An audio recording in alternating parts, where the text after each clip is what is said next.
Hi Gary. Morning. What situation is the house in now? So the current situation with the house is, it's, as most people have seen that have come on a visit, it's continued to deteriorate.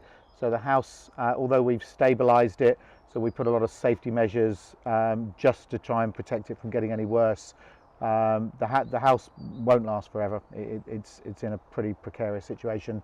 In terms of, if the question was where are we with the process of planning, we're now just passing the 3-year mark with the planners.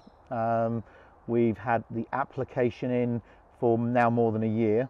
The original application has been changed a number of times. It started off, as people know, at quite a big scheme of 247 units, largely because we were asked to prepare what the conservation people call is a grand restoration.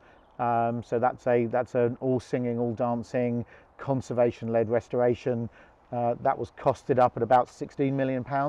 I think people quickly realised after that that would result in too many buildings, too many new houses, too much footprint taken beyond what was originally consented for the hotel. So what we've done mainly with the Conservation Officer, Historic England, the Planning Department of Hounslow, we've spent the last year and a half refining that to we're now currently down to under 200 units, more compact, at the request of the council and the GLA. So they're more apartments than houses. The original request was more houses than we've ended up with, and that's largely to bring the development footprint back in towards where the hotel consent was, so take up the minimum amount of land.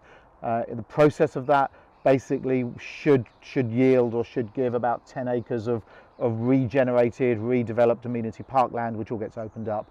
So I would say we all thought we were in a pretty good place with the planners about a year ago, which I think was echoed by the local councillors at the recent area forum, where we were told that they were fully supportive, we were on the right track. This was something that absolutely they wanted the house to be restored and saved.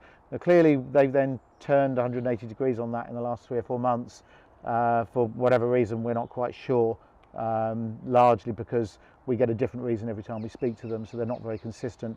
But we are due to go to a planning committee, we think in the next 2 or 3 months. It will be with a reduced scheme, which people do the consultation on, so everybody will see that and have the opportunity to opine on it. So it'll be different from what was first put in. It'll still result in a pretty fantastic restoration of the house, which we think it's about £11 million now of restoration, and then hopefully at some point that's the scheme that we'll get through committee. We'll still have some challenges which we're trying to sort out, because we'll then need the mayor and the GLA to be supportive of that, and then if that goes ahead, we will be looking to effectively hoard the site up, scaffold the house, cover it and wrap it, and then try and dry it out for a year or two. So that's a long answer to a short question. Excellent. I've got another question. How do you feel the local community is supporting you? We've had a few tours, and the last one I think attracted up to 200 people. Yeah, it's tough, and I don't want to sound patronising or condescending. I was talking to somebody earlier about this. It's been actually pretty heartwarming. I've been astonished because we've had a huge amount of support from the local community, of which of course there will be people who don't want homes built in their backyards, and they want the house, well, I don't know whether they want the house to be left as is. There will always be people who want the house restored but nothing else done, which is just not possible at all because of just the sheer cost involved. I'd say I've been just stupidly impressed with, lucky enough to be invited onto the HANWORTH Park Facebook group. The house is without a doubt the most iconic heritage asset in the area, and I can fully understand why people want it saved. It's been really nice. We've done a number of these projects. It's been nice for me just to see how much people really care about the house. Yeah, so I've really enjoyed it. What should we touch on? Well, a lot of people are still in the dark over what the plans are for the house. So we still get questions now. Probably the easiest answer to that is we've always had the same plan. So the two original consents for the house over the last 20 years have both been for hotels. They've both been utterly unviable and impractical, not particularly well costed. I do quite a bit of work with people who build hotels. It's highly unlikely that this house will ever get converted into a hotel, if for no other reason that current hoteliers build new hotels for a fraction of the cost of what it would cost just to restore the house here. So we had looked at it when we first looked at buying the house. Our plans have always been the same. They tend to be the same for most enabling development schemes of listed heritage assets that are in disrepair.